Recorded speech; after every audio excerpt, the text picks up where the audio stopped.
Just because we think we may have daddy issues doesn't mean we have to live with them forever. We can overcome them.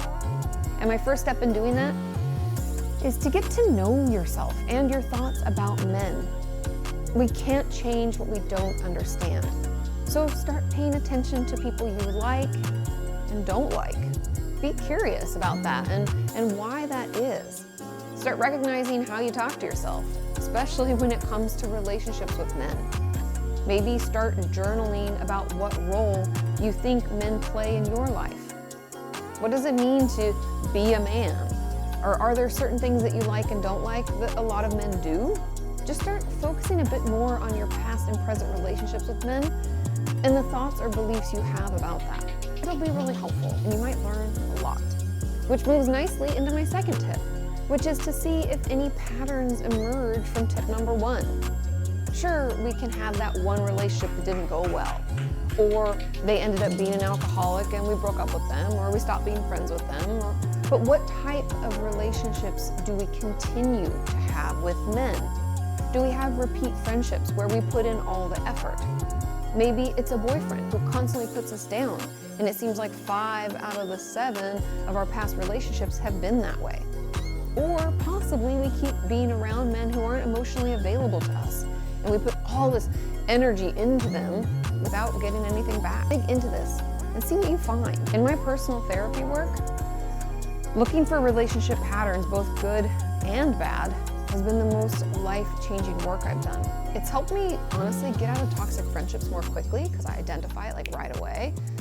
Or I'll notice more quickly when I'm acting out of an unhealthy pattern. And overall, it's helped me be more happy in my relationships. And my third tip, get to know your father a bit more. I know, this may mean that we have to ask other family members about him if he's not alive or no longer around, or let's just say our relationship isn't the best. But digging into who they are or were, and even what their dad was like, because there could be some patterns between them and their father too, it can help us better understand where they're coming from, or possibly realize even more about why we were affected by them in the way that we were. Does that make sense? I hope so, because much of the work that we're going to have to do here is what I like to call emotional detective work.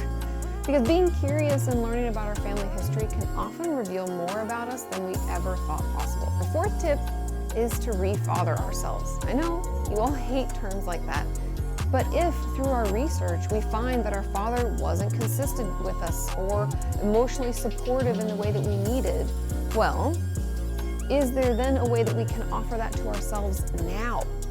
Can we finally go to that museum he always promised to take us to? Or teach ourselves how to finally ride a bike or fish or do any of the other things that we had always counted on him for? Yes, I know it sucks to have to give this to ourselves because our parents, were terrible at their jobs. But the good news is that we can do it. And it does help us heal. Honest. So spend some time figuring out what it was you needed from your father and didn't get.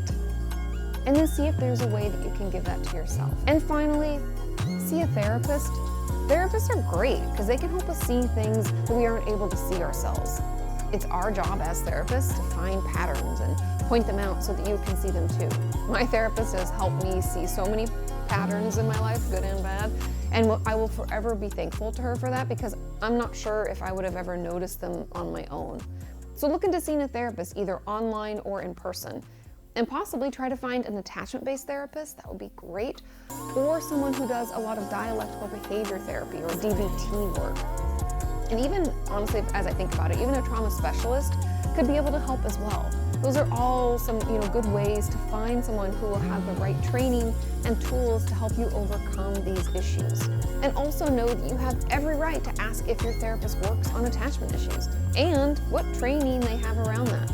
You're paying them to help you, and it's your right to make sure that they have the education needed to do so.